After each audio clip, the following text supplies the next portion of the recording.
Got a 1979 Pontiac Trans Am with a pinion seal that's leaking. So I've got the new one here, and I'm going to show you how to take the old one out. You can see where it's leaking and replace it. First thing we're going to do is take these 4 7/16 bolts out that hold the drive shaft in. All right, so first I'm going to take my handy dandy pinion yoke holder and hold it just like that. Break these bolts loose, 7/16. So I always like to mark where I take this drive shaft out.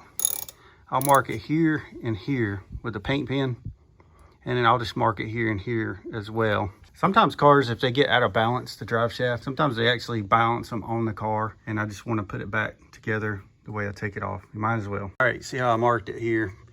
What I'm gonna do is stick a pry bar in here. I'm gonna pry it out, and I'm gonna try to pry it right in the center of this U-joint. We're gonna hold the caps in place. The caps will fall off, possibly, and you don't want it to drop off, because then you're gonna lose some bearings, and you're gonna end up replacing that U-joint. All right, now that we pried it off, I'm gonna take this electrical tape, and I'm gonna wrap it around, all the way around. That way it keeps those caps from falling off. All right, now that's wrapped with tape, you can take and push the drive shaft back. All right, so I got the drive shaft propped up above here with a 2x4 above the muffler. So it's up and out of the way. Next thing we're gonna do is take this nut loose. So 32 millimeter or 1/16 should be. Before we do that, we're gonna mark this nut so we know exactly where to put it back. And you can do it either with a cold chisel, or you can take a paint marker, mark the threads and then mark the nut. So I took a chisel right here and I marked the threads, 1, 2 thread, and then the end of the nut. So I know there's gonna be one thread not marked. Whenever I put the nut back on, that's where it needs to be clocked. And I'm also gonna take a paint marker. At least you'll have a backup plan. All right, so it's either gonna be a 32 millimeter, take this nut loose, or 1.25 inches. In our case, the 1.25 inches fits perfect, snug fit, better than the 32 millimeter. So I'm gonna take my impact.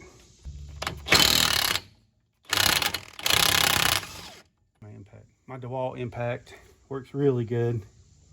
I'll put a link down below in the description so you can buy this thing. It's the DCF 899H. All right, so the nut's off. Next, we're gonna get this washer out of here. There's the washer. Next thing I'm gonna do is get this out of there. So I'm gonna take a little hammer. Got a brass punch and my hammer. All right, got it loose, and now pull it out. All right, there it is.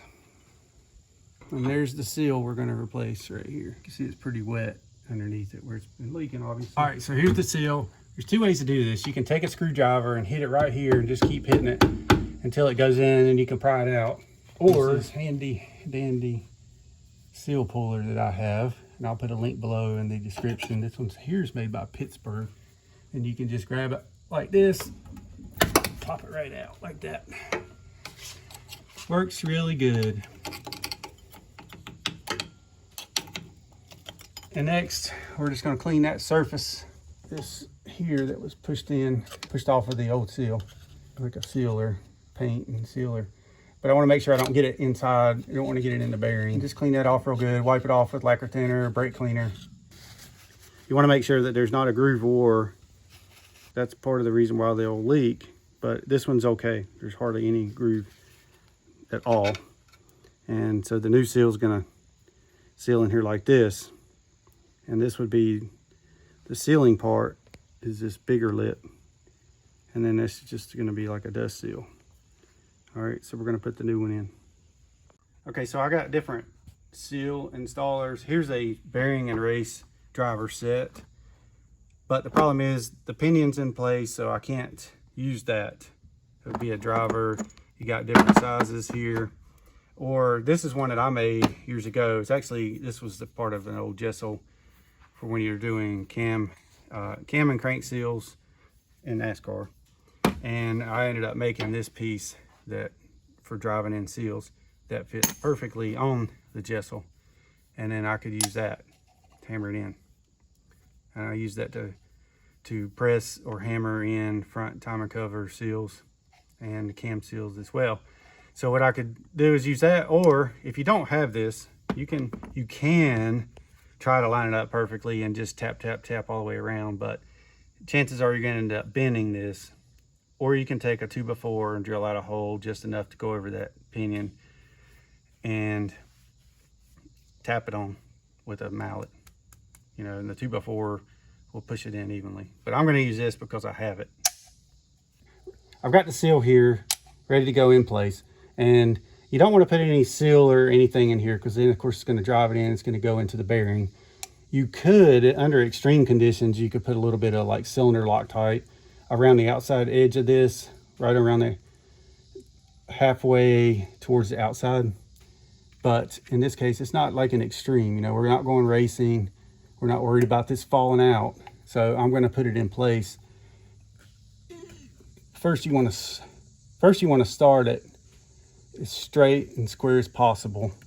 And there is just a little bit of a bevel on there that kind of helps you with that. But you don't want to get it started crooked from the start. So you want to line it up about like that.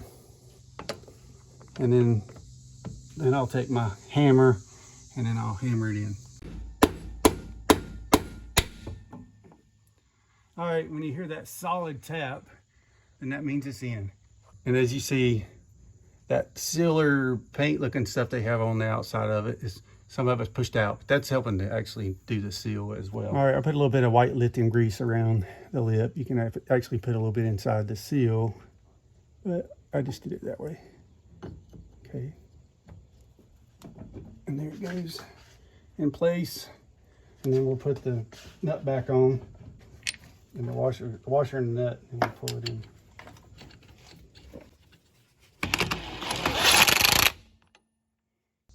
You can see I got the marks lined up. All right, put the caps back in place.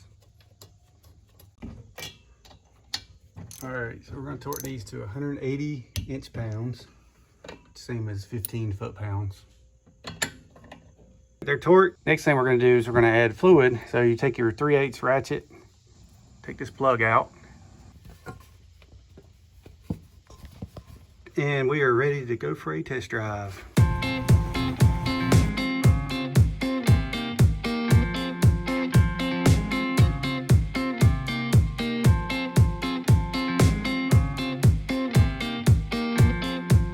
'79 Trans Am.